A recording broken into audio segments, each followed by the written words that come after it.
Hello parents, this is Dr. Mary L. Young, your fairy godmother of education, and I'm here to tell you how you can win the battle in your child's school because I have all the secrets. So today is Monday, Beat Your Teacher Monday. Yes, part 4.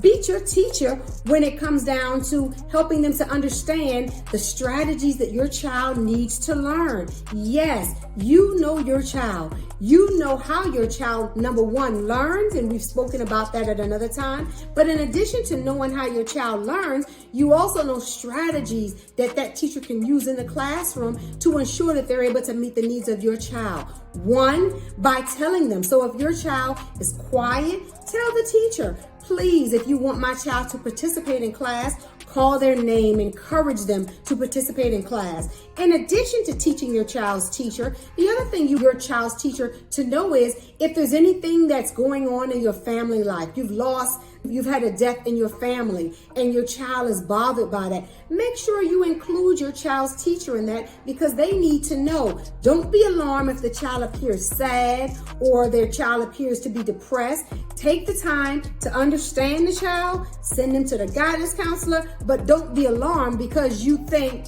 that something's going wrong in the house. As a result of environmental things that are going on in the house because of death, that's why your child feels that way. And this at least disarms the teacher to not think that there's something that's wrong.